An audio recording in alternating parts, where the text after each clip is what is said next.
Good evening, ladies and gentlemen, and welcome to a new week of Sirhan on X, coming to you live from Cincinnati, Ohio, in the United States of America. Hope everyone had themselves a wonderful weekend and a wonderful day on the 21st of July, 2025. Over here, of course, in Cincinnati, we've been mugged with storms, and some parts of northern Kentucky was hit with storms and tornadoes the other night, supposedly. Hope everyone is safe in those particular conditions, because apparently more is coming. So we're going to just have to embrace ourselves. And we're halfway through the summer. Of course, one day away from training camp across the entire NFL, which is a day everyone always looks forward to. Yours truly being one of them. As I now shift most of my content away from the boxing field, now I'm going to divulge into the NFL, among many others, coming up here soon. I have many platforms. I do discussions about NFL, especially on the X platform with a couple of spaces.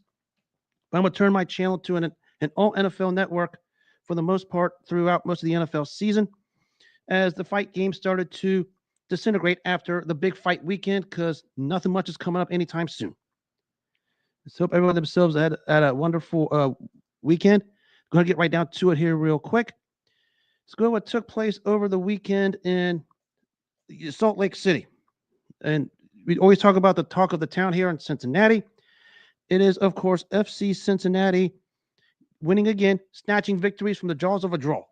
I mean, not victory from the jaws of defeat, is victory from the jaws of a draw, because they did not look all that great against Real Salt Lake over there in Utah, with all the Mormons over there. As we all know, Utah's filled with Mormons. But the goal by Lucha Orellano in the 87th minute won them the game, and they're in the running again for the supporter shield, number one in that particular category. And right now, I said all along, when FC Cincinnati is cooking, Cincinnati sports goes to a whole new level. And we're not talking about Reds and Bengals fans like making fools of themselves. I see Reds fans doing that already tonight. But for FC Cincinnati, what a heck of a way to steal a road win. We can get a road win basically in any sports league, whatever the heck you want to talk about it. Baseball, football, basketball, hockey, or even soccer. You can get a road win like that where nothing goes your way, but you steal it at the end. You have a winning program, and that's what FC Cincinnati has going on right now. And I'm on the bandwagon. I was call it bandwagon. I've been the fan of theirs since their inception into Major League Soccer, and they got the job done over the weekend. Kudos to them, and it was just a terrific way to steal a win. And basically, a game where they were just flat and effortless. But the great goal by Orellano, straight away up in the upper right-hand corner, perfectly placed goal right in that corner to where the goalie couldn't reach it. And that was basically the game winner, perfectly placed right on the spot, big time, and the most clutch moment you could probably have in soccer. Good job by Lucha Orellano, and a big win for FC Cincinnati, as they're now among the tops in the standing for the supporter shield. I mean, do I expect this to continue? Play is going to get a little tougher coming up, because they're going to have to go to Miami to face Inter Miami again in a rematch after what took place last Wednesday. We know what happened there, where FC Cincinnati just put the clamps on Miami and got the shutout win. Miami's going to be back for vengeance. Buckle down, because the next few weeks is going to be tough sledding to try and hold off the rest for that supporter shield. They have as good a chance as anyone. And it's a thing of beauty.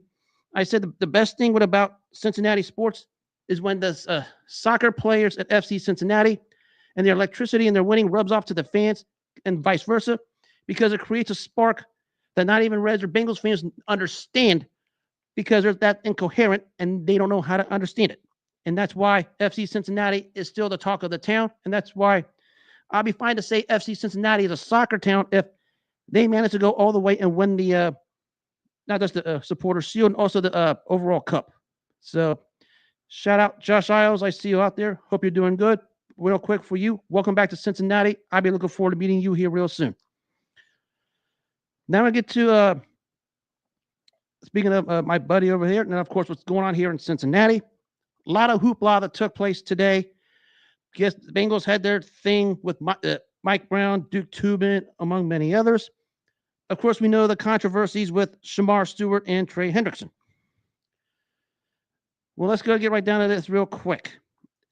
I've said all along, I still maintain that deals will get done, because I don't think these guys can be that crazy to hold up well into the season.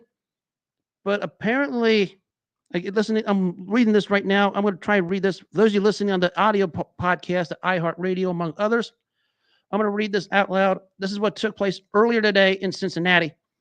First one has come from the owner, Mike Brown, and everybody knows how Mike Brown is here in Cincinnati.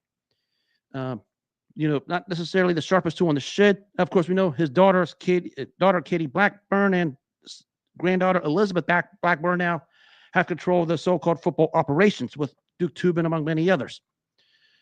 This is from Mike Brown. We operate under a cap system. We paid out the last couple of years more than the cap. That isn't being cheap. That's trying to knock out these so-called cheap rumors that have plagued the ownership here in Cincinnati, at least perception-wise. It's a form of foolishness. Sometimes what the media says is invalid, not true, or just the opinion of someone who was not informed. And we go on to talk about more on what he had to say about the situation with Shemar Stewart.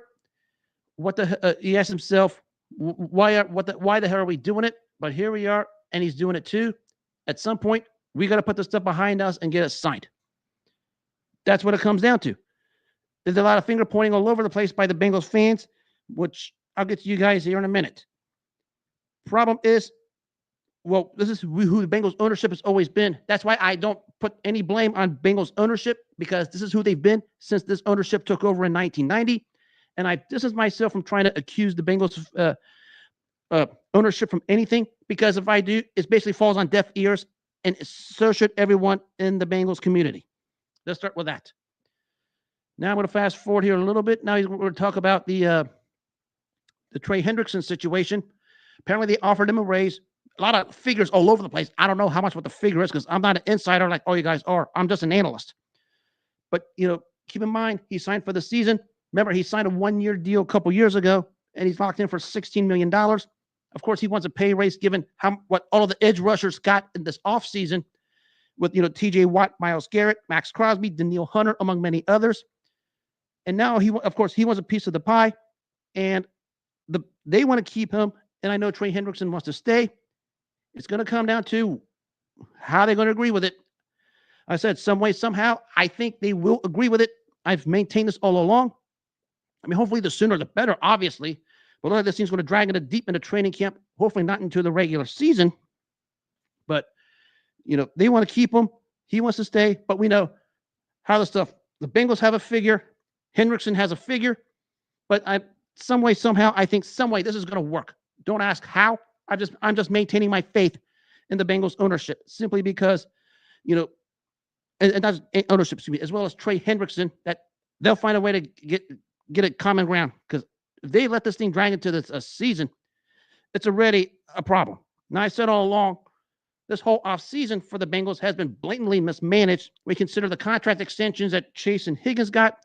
The reason why I bring those up was I said those were done 2 years after its expiration date. But when their values went up, they went ahead and signed the deals after their values went up. I mean, Jamar Chase's value, went up largely because he was a Triple Crown winner. But you pay him, no doubt. That's among many other things. And we talk about the situation with Shemar Stewart. It's getting weirder and weirder, both sides, either way. Seems to me that if they want to sign it, it's there to be signed. If they want to sign it, they can go ahead and sign it. But neither side is willing to make a budge right now, because nobody knows what the particulars are. Like I said, don't ask me what the particulars are, because I'm not an insider. I don't dig deep in this sort of thing. I just read what I see from everyone and I analyze it. Which brings me to this.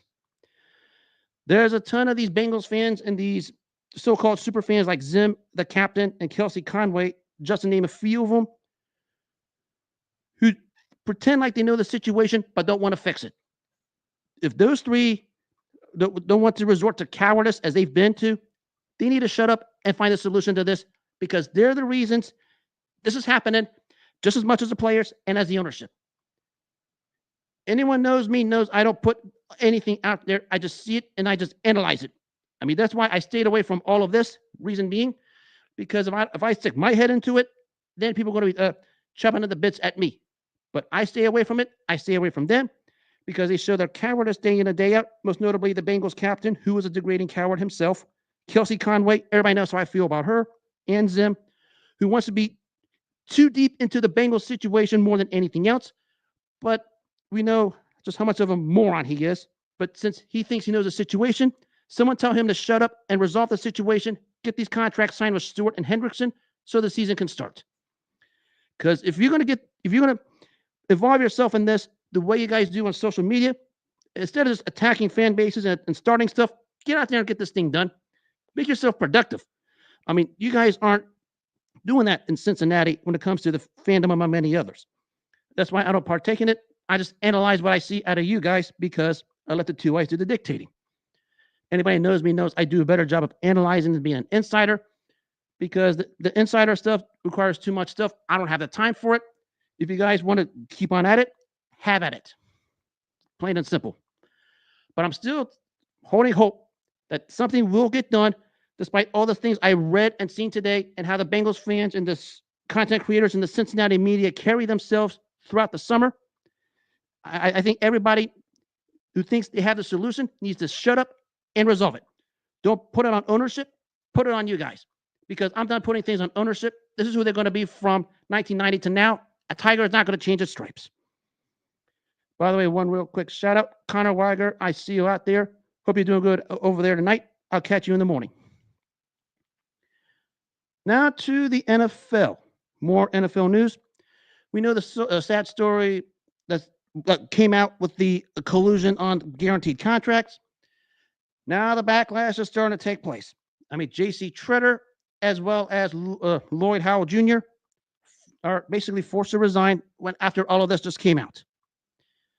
I mean, once everything comes out, you know this was going to happen. I mean, why would you do something like this at some of the most inopportune times when you guys are supposed to be backing your players, and when you just threw them under the bus, siding with the owners, colluding with such a thing, and when all of this came out, it's just a bad overall look. Now there's apparently an affirmative action suit against Howell Jr., and there's also, among many other things, rumors of him paying players to go to entertainment clubs, among many other things, which is also a bad look. But it makes you wonder, what in the world is this guy thinking? Because you're supposed to have your players' unions' backs, plain and simple, but you don't. You don't have the backs of the players. You know, I go back to when Gene Upshaw used to be the NFLPA, and Gene Upshaw was just as terrible as what we see today with guys like DeMaurice Smith, who was just ungodly terrible, plain and simple. But if that's how you guys are going to act, you might as well just step away. And JC Tretter hasn't helped this cause since he took over, and that's what happened with him at the end of the day as well. So they're gone. The whole NFLPA needs completely reformed because they quit giving a darn about player safety, the players, the will of the players, among many others. That's why when the whole Lamar Jackson thing came out a few years back, when, if you know the story, Baltimore gave him the exclusive rights to 2 first-round draft picks, and no team called him. Now we know why no team called him, because everyone colluded against him. It turns, well, I said all along he was going to stay in Baltimore regardless because no one was going to give Baltimore 2 first-round draft picks. But that's where we are at right now. So that's how it happens with the NFLPA. The whole thing needs reformed. People actually need to start giving a darn because this thing's becoming a mess. Now, I know I think in a couple years, 2 or 3 years, they can opt out of the current CBA, which is going to create a whole new mess. And that's what we have going on in the NFL and the Players Association. Why would you collude for something like this? It's not just Lamar Jackson. There were other quarterbacks that were due the similar contracts around that time, most notably Joe Burrow, Justin Herbert, Jalen Hurts, among others. But as I said, what everyone misses is everyone thought that the Deshaun Watson fully guaranteed contract was the rule and not the exception. It was the exception and not the rule, because that's why the Cleveland franchise has been a laughingstock ever since they signed that particular contract. The other 31 teams didn't need to collude about this. Reason being is because they should know better that Cleveland doesn't know how to manage stuff because of their general manager, Andrew Berry. We know Andrew Berry's just a degrading idiot. He drafted a woman beater out of Ohio State. We know the story about that one. That took place just not too long ago with that running back. But they're the exception, not the rule. So everyone affiliated with the NFL, just leave the Cleveland Browns be. You can call them Cleveland Clowns all they want because that's what they are. But whoever's idea was to collude with this is just absolutely moronic at this point. And it basically cost you guys the 2 members of the players' union. Granted, they shouldn't have even been affiliated with the players union to begin with. Now in hindsight, but now they're gone. They're out. Good riddance. Time to actually care about the players for once, because they're the ones that put the product on the field. You already screwed up a lot of things for the longest time. I said, I go back to when Gene Upshaw was the member of the players union, and Gene Upshaw was just ungodly awful. And you can search it yourself in the NFL community. Just search Gene Upshaw. He was just terrible, very terrible. And that's what we have here with DeMaurice Smith, among many other things. Now to the news out of Tennessee. Will Levis has supposedly had some kind of shoulder problem, surgery, sidelined for the year. Question I have is he sidelined for the year because he was really hurt? I'm not one to accuse someone of fake injury faking, don't get me wrong. Or you're just going to sideline him because you drafted Cam Ward, #1 overall, and you're going to give him all the snaps, which is what everyone projected in Tennessee anyways. Everyone knows Cam Ward was going to get all the snaps. Now, Will Levis tried his best. It didn't turn up. When we had the #1 overall pick like Tennessee had, and you draft Cam Ward, that was a no-brainer. He's going to get all the snaps. Whether this happened because of that, nobody knows. Of course, everything is outside looking in, among many other things. We can't see what's going on in the Titans organization, but they have a lot of cleaning up to do anyways. But makes you wonder, is sidelining him the rest of the season because you really think he's not going to be able to play? Or is it because you're giving all the snaps to Cam Ward and you're ready to go on with the Cam Ward era in Tennessee? That's the question. I'm not going to dig into it like everybody else. I'm not accusing anybody of injury faking. Don't get me wrong. Don't even think of it with this. I'm just questioning whether he was really injured enough to be IR'd for the season because he's that bad, or is it because Cam Ward's going to get all the snaps? Now, this is the Cam Ward era, and we're going to start that in Tennessee this season, and we're going to find out just how good he can be. I was not hip with a quarterback class in this 2025 NFL draft, because outside maybe a Cam Ward and maybe one or two others, there's no real sure thing. Maybe Cam Ward can give it some credibility when he gives himself the chance to be the starter in Tennessee. We'll see where this one goes. I think Will Levis's time at Tennessee was up anyways, because the drafting of Cam Ward signaled it. But I'm not sure this is the route you should have gone if you're Tennessee, because Cam Ward was going to be your #1 guy. Not sure sidelining a guy for a year like this is a way to go. Raises more questions than it does answers. And in Kansas City, big signing there, George Karlaftis, defensive end, 4-year deal. Shows once again why Brett Veach is the premier general manager in the entire National Football League. The other one that comes closest is Howie Roseman in Philadelphia. But once again, it's a case of if you invest in the right positions on your team, you can do something like this. The Chiefs already did that when they had their foundation with Andy Reid and Patrick Mahomes, extended Creed Humphrey and Trey Smith on the offensive line interior to solidify and protect their franchise quarterback. Of course, last year they extended Chris Jones, granted under odd circumstances, because we saw what Chris Jones did in the season opener in 23 against Detroit. But you're talking about one of the better edge rushers, underrated edge rushers in the NFL. We see all the ones we see out here, like TJ Watt, Myles Garrett, Trey Hendrickson, Max Crosby, Danielle Hunter, Aiden Hutchinson, if he can get back healthy, Micah Parsons. I mean, I'm not going to, he's pretty good, and he's very good for what Kansas City does on that defensive front, because anybody that tries to double up or whatever with the interior like Chris Jones, he's going to find his way to the quarterback, and he's done a successful job with that over the last couple of years and has compensated well. Goes again to show you, if you invest in the right areas in the NFL, I mean, the Chiefs did it again. They invested in the offensive interior to protect their franchise quarterback, and now they invest in the defensive line to help out, Chris Jones and the defense to be able to do what they need to do to be successful and get back to the Super Bowl, which is possible. I'll make that prediction in a couple weeks. But that's what happens when you make the right investment in the right parts on the right team or in the right business. You make the right investment, it's going to pay off. And that's what Kansas City did again. Much of this should go into the rest of the entire NFL, but it doesn't help with the fact that the rest of the NFL is basically playing checkers, while general manager like Brett Veach, maybe Howie Roseman of Philadelphia and Eric DaCosta of Baltimore being exceptions. Those three are probably playing chess while everyone's playing checkers or struggling to play checkers. Right now, they're kinging everyone, and that's why they're the king of the crop in the NFL when it comes to putting together the team, making the investments, and compensating the top investments well, because that's what's going on with mainly Kansas City. They did it again.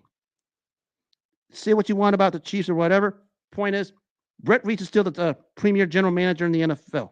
Howie Roseman of Philadelphia and Eric DaCosta of Baltimore, not far behind though. But still, if I had to pick one GM, it's still Brett Veach at Kansas City. So that ends my NFL segment. Now I'm going to touch on one quick thing before I go into boxing, because this caused an uproar over the weekend. It was, of course, the WNBA making a fool of themselves again. If you guys don't know what's going on, apparently there was a shirt being worn by WNBA players during the All-Star weekend. Pay us what you owe us. You not know this? You guys were reporting a net loss of nearly $40 million, and that most people don't even care about your league. Actually, some people don't even know you guys exist. Some people don't know we had a WNBA until all of this existed. And of course, Kelsey Plum, one of the real idiots over there. I don't know what she's trying to do with this. Talking about the whole situation. Basically, was determined that they had a meeting about it before the morning of the All-Star game for the WNBA. And basically, they said no members of Team Clark, meaning Caitlin Clark, were present for it. You reported a net loss of $40 million. And your ratings, I don't even know what the heck your ratings are, because I don't even know you still have ratings that's even worth talking about. The only time you have any kind of ratings is when Caitlin Clark steps on the court with the Indiana Fever. That's it. Outside of that, people don't even know you exist. And now, for the league who's reporting a net loss of $40 million, I mean, what do you accomplish by doing all of this? As far as pay us what you owe us, I mean, where are you going to come up with the money to pay you what you're owed? I mean, as I said, people don't even know the WNBA still exists. I mean, I knew they started, but I didn't even know it was still ongoing. Of course, when you have a presence like Caitlin Clark that helps out, but how much is she helping? Because nobody wants to do their part. And that's why the situation is over here with the WNBA as it is. But that's how they want to act. I said all along, give it about 5 years, and it makes you wonder what's going to happen with this league if at this point if they continue to report net losses. I mean, we talk about $40 million net loss for a league. Makes you wonder if they even have a place in sports. I mean, I don't want to go that far, but you're reporting a $40 million net loss. Something is wrong. That's all needs to be said. I mean, I love women's sports myself. I mean, I follow women's sports. I could do the men's. But when you're reporting $40 million net loss in the league, I didn't know it was still existent until Caitlin Clark came around. That's how I knew, it's a problem. I mean, it's not going to end well for the WNBA and what happened on this All-Star weekend. I'll just leave it at that. Now to the world of boxing. Of course, two big shout-outs over the weekend, Oleksandr Usyk and Bam Rodrigue. First, Oleksandr Usyk did us all a favor, got rid of the fake heavyweight champion, Daniel Dubois. Now you can call him a fake former heavyweight champion because that's what he is. And we can probably say goodbye to him because his 5 minutes of fame are over. Because he got the title because he whined like a baby. Oleksandr Usyk felt sorry for him and gave him that fake championship. Got a irrelevant win over Anthony Joshua, pretty much a corpse of Anthony Joshua, because I did not know, because I don't even think Anthony Joshua was, close to what he used to be. Basically, that's who Anthony Joshua was. But Dubois took care of business there. Got the rematch with Usyk. Did some wild stuff in the build-up to try to intimidate Usyk, which we know that didn't happen. And the story of this one here is from start to finish, Oleksandr Usyk did anything and everything he wanted to. Of course, the overhand half hook, half straight left that put Dubois down and out for the count to close out the undisputed heavyweight championship. Probably the last undisputed champion you'll probably ever see with the political aspect of boxing as it is. The number one fighter in the sport, pound for pound, bar none. Right now, he separated himself from the rest. You could probably say Inoue and Bam Rodrigue were going to close the gap, but Usyk, once again, separated himself and shows why he is worthy of that distinction. Best fighter of this generation, bar none, plain and simple.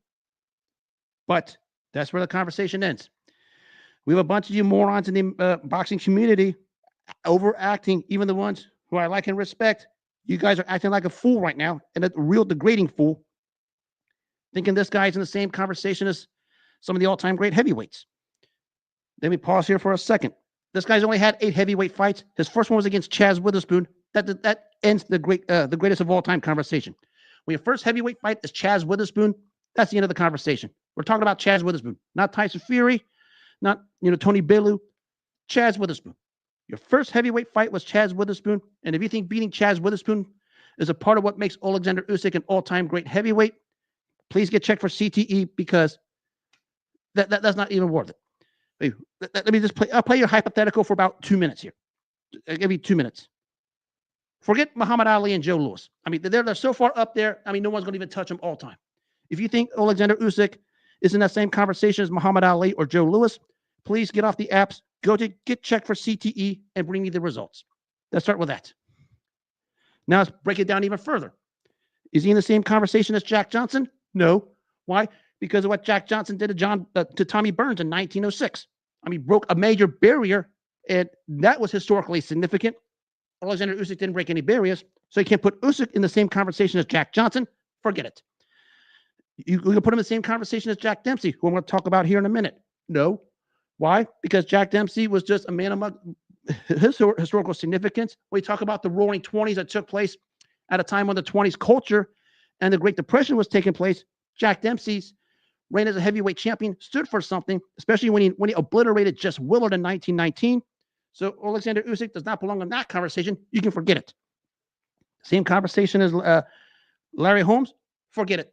I mean, Holmes, from start to finish, the dominant reign as a heavyweight champ, 7.5 years, 20 successful title defenses, all at heavyweight. Usyk is not even near that ballpark. Forget it. Can you put him in the same conversation as George Foreman? Why? Foreman had 2 careers. Foreman had 2 careers at heavyweight, and when he came back, made history. And basically, in the second career, had a complete makeover of himself to something spectacular. And that's why, he's a top 10 all-time great. Usyk compared to Foreman? Party's over with that one. Can't compare him to Lennox Lewis? No. 3 times world champ like Usyk. Even though Lennox Lewis had the 2 losses to McCall and the draw to Holyfield, McCall and Rockman, and the draw to Holyfield, which we know it wasn't a draw. He avenged him emphatically. And so basically, like Usyk, Lennox Lewis beat everyone he fought. So, and not only that, did it at a time when the heavyweight division was sizzling in the 90s, and he was the last man standing. You're talking about a guy Mike Tyson ducked twice before they fought in 2002. So Usyk in the conversation with Lennox Lewis? Not even close. How about Evander Holyfield? At cruiserweight, we can talk about it. We can talk about it at cruiserweight because Usyk and Holyfield have similar parallels at cruiserweight. But at heavyweight, conversation is over. Evander Holyfield wiped out basically everyone not named Lennox Lewis in the 90s at a time when the 90s heavyweights was sizzling and got hot. So is he in the conversation as a heavyweight with Evander Holyfield? Not even close. Cruiserweight? Yes. Hot topic. 1A, 1B, greatest cruiserweight ever, Holyfield or Usyk. Take your pick. I don't have a problem with Holyfield or Usyk at cruiserweight. But at heavyweight, he can carry Holyfield's jockstrap. You're going to put Usyk in the same conversation as someone like Joe Frazier? No. I mean, he beat the greatest Muhammad Ali in arguably the biggest fight in boxing history at the time, March 8, 1971, which was widely watched all over the globe. And not only that, had to run heavyweight. Are you going to put him in that conversation? Why? Because he didn't do anything of significant, anything that significant. And it was a common denominator with all those heavyweights I mentioned. They started and ended their careers as heavyweights. The only exception was Evander Holyfield. But when he went to heavyweight, he basically is clean house, with the exception of Lennox Lewis in the back end of the 90s. But that was when Holyfield was got beat up so much, and Lennox Lewis was on the come up, even at an advanced age. That's a different story. You're going to put Oleksandr Usyk maybe in the same category as a guy like Vladimir Klitschko? Maybe, but that's about it. I don't even have Vladimir Klitschko in my top 10. You're going to put him over a guy like, throw some other names out here, Floyd Patterson? Why? Because Floyd Patterson, youngest to win the title at the time before Mike Tyson, youngest to regain the heavyweight championship. Is he already in the conversation? Why? Because of historical significance. 8 fights at heavyweight, and one of them being Chaz Witherspoon, disqualifies him from any argument of all-time greats. You want to call him the greatest of this era? Perfect, because that's what he is, the best of this era and nothing more than that. Anything more than that is overrating him, is overhyping him. But I think everyone, as Al Bernstein said on the X platform, needs to cease and desist with this particular conversation. And no, we're not talking about head-to-head mythical matchups, because it is the disgraceful coward talk that came out of your mouth, because I'm not entertaining it. Because people don't know what some of those heavyweights back in their times went through in and out of the ring just to be able to get the shot that they deserved and get the moment they had to become heavyweight champion of the world. I mean, all the names, I did mention it. I mean, Ali's been documented many, many times. Joe Louis, when he was in World War II, basically betrayed for many, many reasons. There's a documentary on it. Look at his second fight with Max Schmeling and the political stance that fight had. And when he knocked out Max Schmeling in the rematch, that's where it belonged. I mean, I said Jack Johnson, what he did to Tommy Burns in 1906 to break a barrier. You talk about many other things. George Foreman, the history he made in his first and second careers.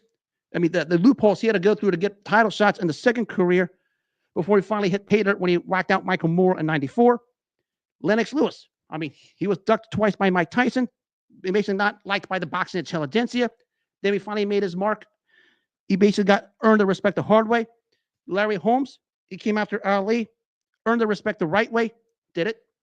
Joe Frazier, same thing with him.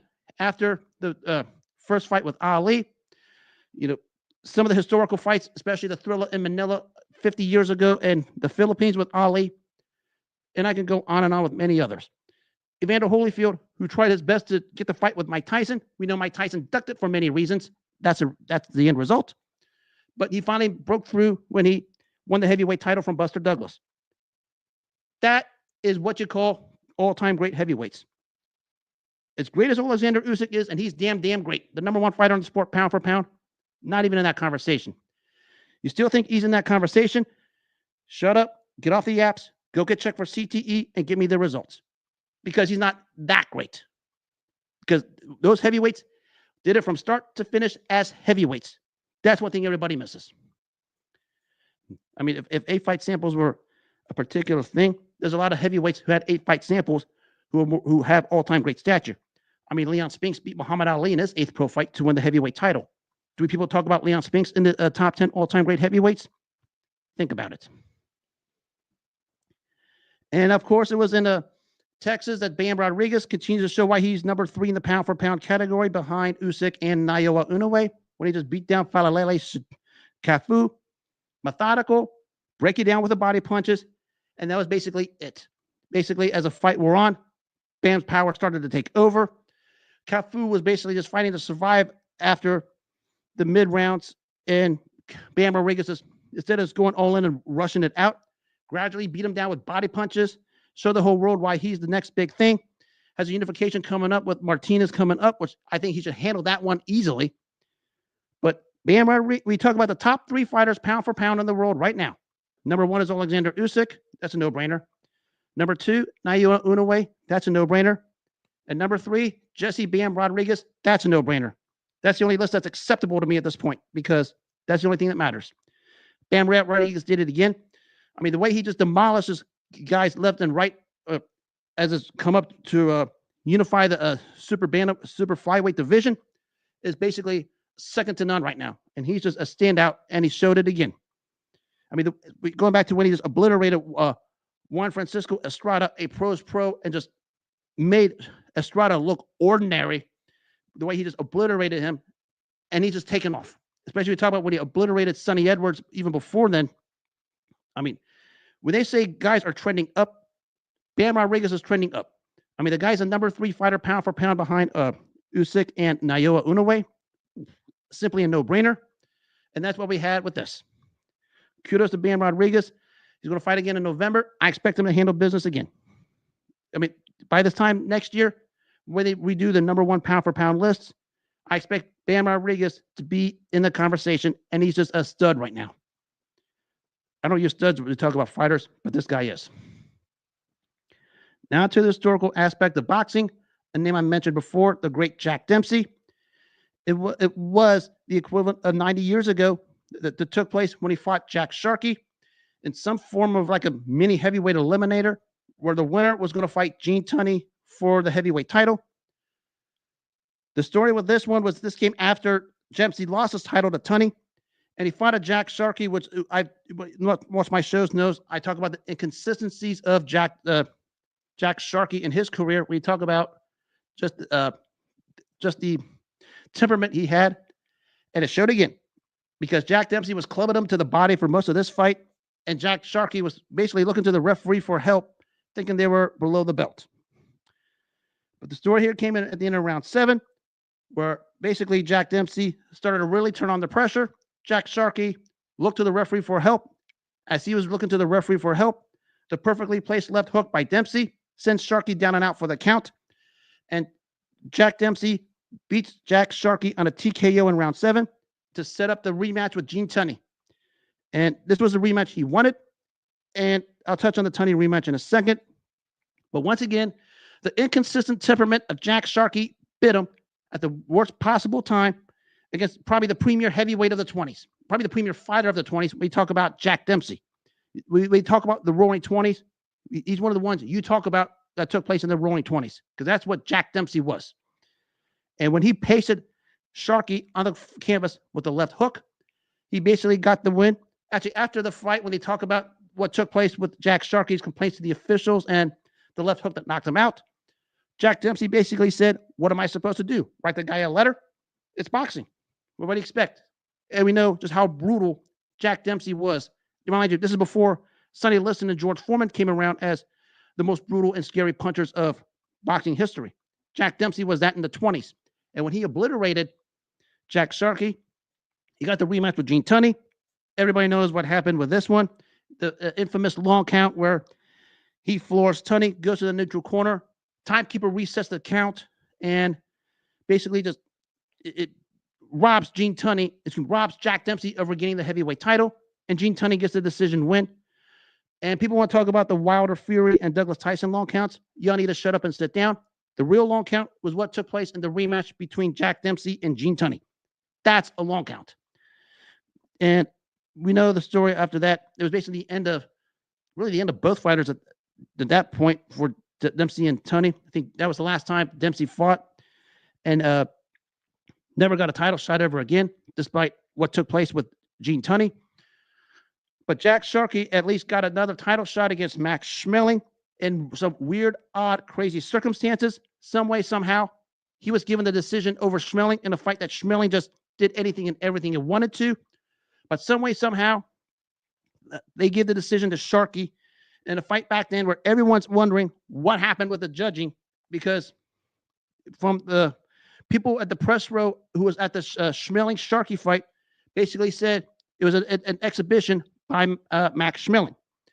But Sharkey didn't win the championship, and his inconsistent temperament showed again when he lost to Primo Carnera in his next fight. But when we talk about the career of Jack Sharkey, we see there's a lot of fighters, but before we saw it with some of the modern ones today, back then, Jack Sharkey was one of them. We talk about an erratic, a solid but also erratic career because his temperament got the best of him, and it got the best of him about nearly 100 years ago when he fought Jack Dempsey, when he was complaining about the low blows, turned to the referee and got pasted with a left hook. It was down and out for the count. Like a 1920s version of what happened when Floyd Mayweather fought Victor Ortiz. You know the story with that one, with the referee apparently Mayweather and Ortiz touched gloves, and as they were doing whatever, the two-punch combination that floored Ortiz down and out because Victor Ortiz temperament got the best of him. But that's what happened with Jack Sharkey. Similar thing. Not paying attention. The perfectly placed left hook by Jack Dempsey. Gene Tunney's down and out for the count. Jack Sharkey's down and out for the count. You need to do some research on Jack Dempsey. This guy was just absolutely a beast during his day. If we talk about the roaring 20s, it belonged to Jack Dempsey. And another one that took place, this one actually took place more than 74 years ago. This one was the third encounter of 4 between Ezzard Charles and Jersey Joe Walcott. The story of this one was Jersey Joe Walcott had 4 chances before this to win the heavyweight title, twice against Joe Louis, twice against the aforementioned Ezzard Charles, and struck out. Although everybody knows the first fight with Joe Louis, everybody knows that Jersey Joe Walcott was victimized by boxing politics. So we fast forward to the third and the meeting of Ezzard Charles versus Jersey Joe Walcott. Charles won the first 2 fights. The first one, Charles got the heavyweight title. The second one was a successful title defense. So we had Charles Walcott 3 in Pittsburgh, Pennsylvania. And the story of this one is Jersey Joe Walcott finally hit pay dirt. It was basically the 7th round where he started to come on. Charles was trying to get away. The perfectly placed left hook by Walcott. Charles was knocked down. But as Charles tried to beat the count, he went down again, and the fight was essentially over. And Jersey Joe Walcott finally hits pay dirt. At the time, he became the oldest heavyweight champion at age 37. Of course, we know what happened 40 plus years later when George Foreman broke that record by beating Michael Moore at age 45.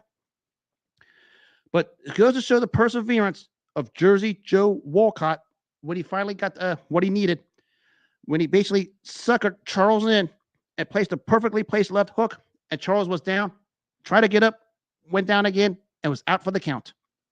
Jersey Joe Walcott hit the pay dirt to become the heavyweight champion, and at the time, a record of the oldest heavyweight champ at age 37, and just had a good run the rest of the way.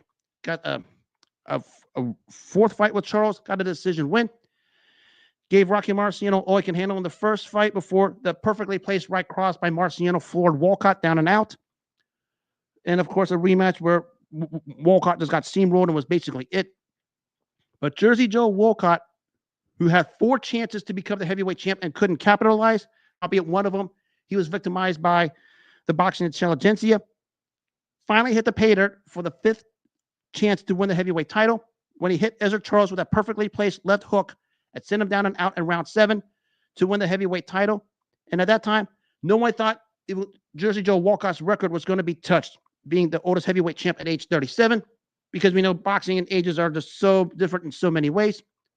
But that we know that was broken 40 plus years later when George Foreman beat Michael Moore in 94 to win the heavyweight title.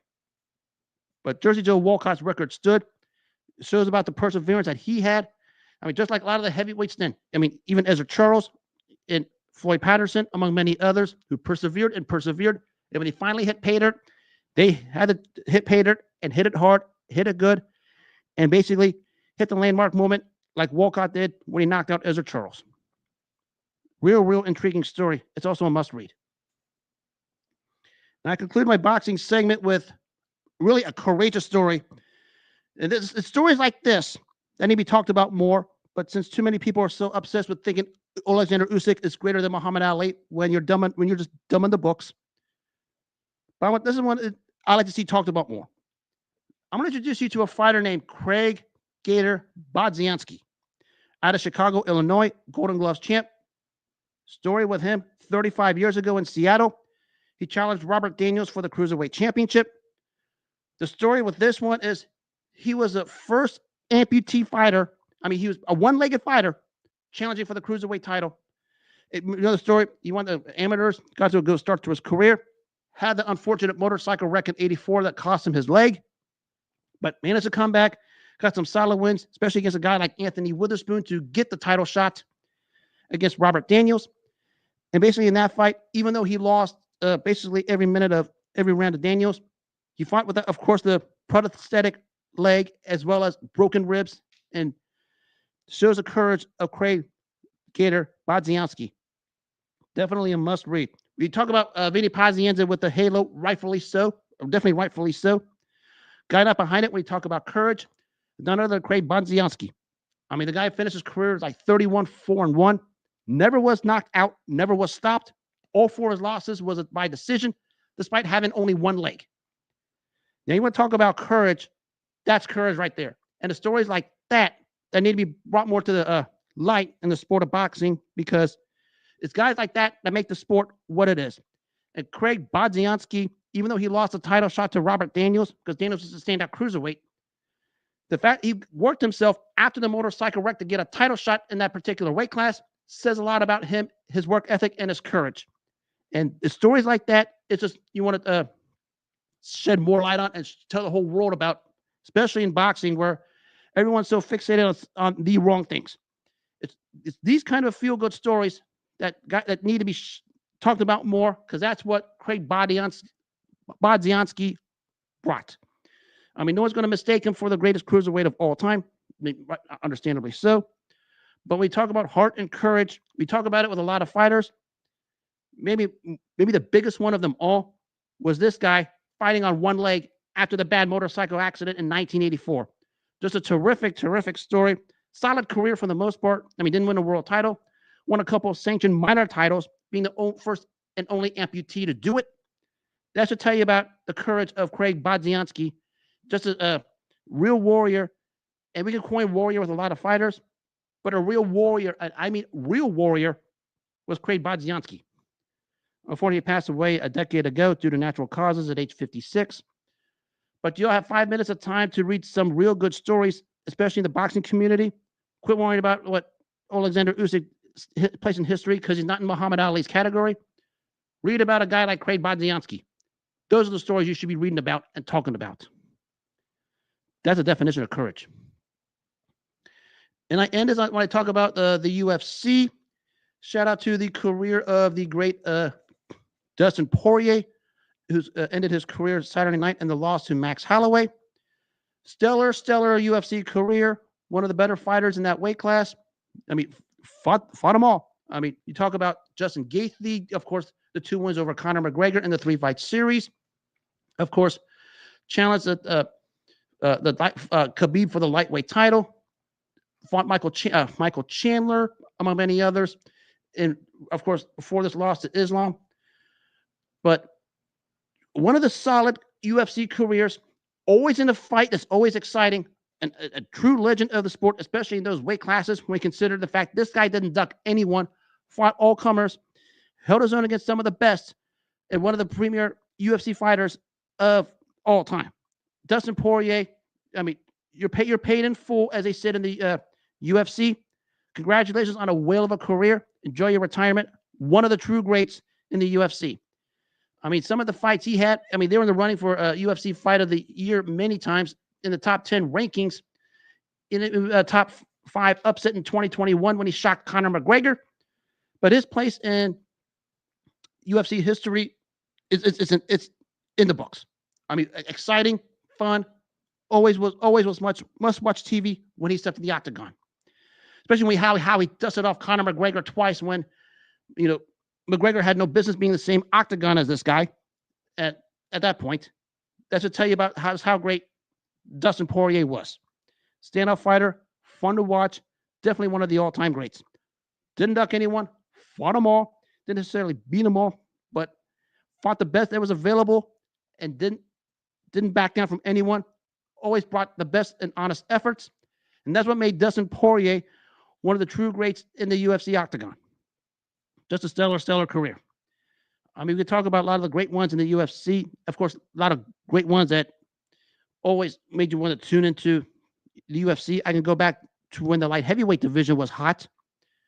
But in these weight classes in the modern times, certainly in that category was none other than Dustin Poirier. Just a genuine great. Just terrific. And I conclude with this. What happened to my views all of a sudden? I conclude with this. I'm going to trace back to something. I'm going to try, because I see some of you guys out here. I'm going to rehash something I talked about 20 minutes ago. You guys get so fixated on what you see right now, thinking it's the greatest thing since sliced bread. And it's not a shot at Oleksandr Usyk, because Oleksandr Usyk, as I said all along, is the number 1 fighter in the sport, pound for pound. It's you guys that have your short brain thinking, your delusional thinking, your idiot thinking, when you talk about some of the things you've been talking about after his win over Daniel Dubois. Let me get some things out of this way real quick. All he did was beat a fake heavyweight champion. That doesn't, I mean, I mean, this fake heavyweight champion wouldn't even be in the stratosphere or even the minds of the all-time great heavyweights. An 8-fight sample when one of your 8 wins was the irrelevant Chaz Witherspoon doesn't put you in that category. I mean, let's get that out of the way. I mean, I get that was Usyk's first fight at heavyweight, but let's get that out of the way. Maybe instead of just thinking about what you see now and trying to put it in a historical perspective, why don't you just at least appreciate what you're seeing and quit getting into these fighter comparisons? I mean, I do the same thing in the NFL, and I see it with the quarterback comparisons. I do the same thing in the NBA with the LeBron Jordan debates. And now it's time for me, I guess, to get this with the boxing community, because that's why I walked out on you guys not too long ago. Here you are, and some of you guys I dealt with are guilty of this, don't think I didn't see it. All of a sudden think Oleksandr Usyk has a greater skill set than Muhammad Ali. Maybe instead of comparing, why don't you just appreciate what you're watching right now? Because I will tell you this. He has a unique skill set. He's his own blend. I don't think he cares much for comparisons. And you guys shouldn't compare much. Back up. You guys shouldn't even compare for comparisons simply because it doesn't get you anywhere. The guys you're comparing him to were heavyweights from start to finish. And I'm talking about from start to finish. We're not talking about, 8-fight samples where one opponent was Chaz Witherspoon. 8-fight samples don't get you anywhere. If you want to talk about an 8-fight sample, guess what? Leon Spinks in his 8th pro fight beat Muhammad Ali to win the title. Are people calling Leon Spinks a GOAT? No. Are people comparing Leon Spinks to any of the heavyweights before him? No. That's where you guys need to chill out a little bit when it comes to Oleksandr Usyk. Best fighter in the world, pound for pound, bar none, far and away. No brainer. It is. Best fighter of this generation, far and away. No brainer. It is. Conversation stops there. You guys want to read a tweet of what Al Bernstein had to say about it, because Al Bernstein just nailed it word for word.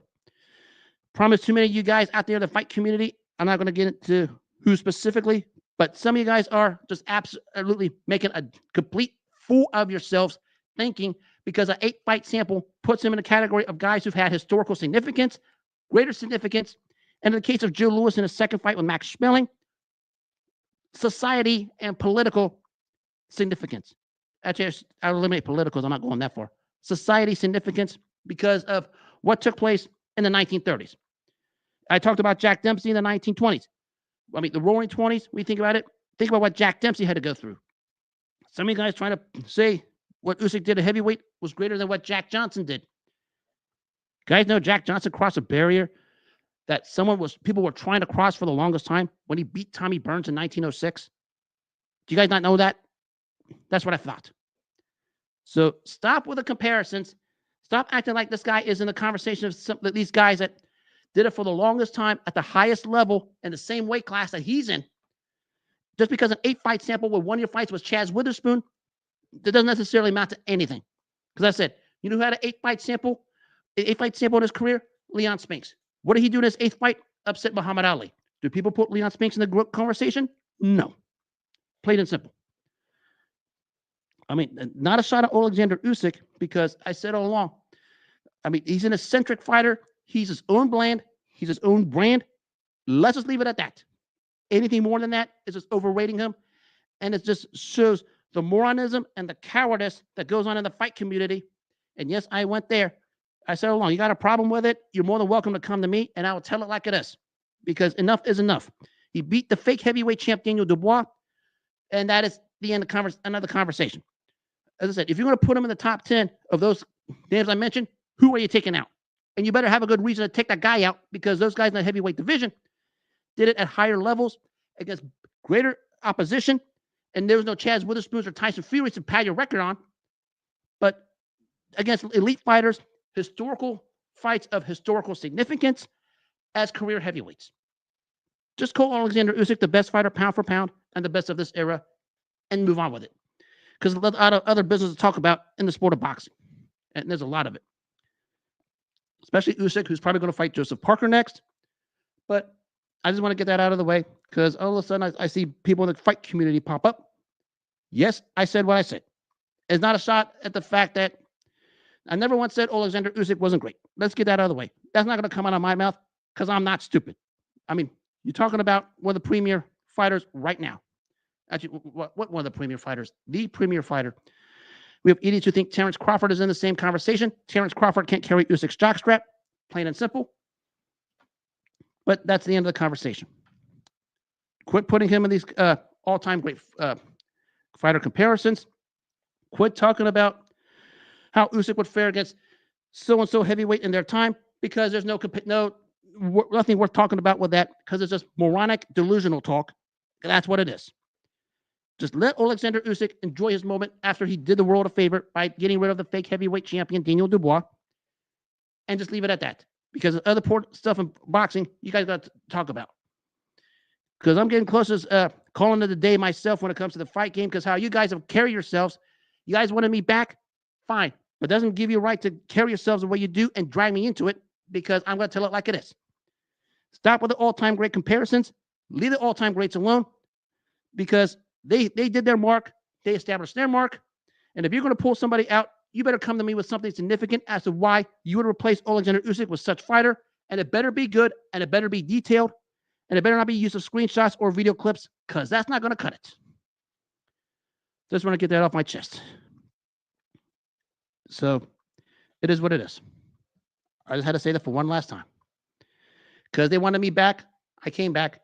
I didn't come back to be around people who wanted to make this sort of thing to just put down greats, because I've seen a lot of that since Usyk beat Daniel Dubois, and there's a lot of putting down. I mean, I've seen people put down Joe Louis and Muhammad Ali. For what reason? You better have a good reason for it. And I mean legit good reason. I mean, you guys act like Ali and Louis weren't skilled. There's a reason why Muhammad Ali is the greatest. And you know, not remember Joe Louis had 12 years of 25 successful title defenses, and you're saying they're not skilled.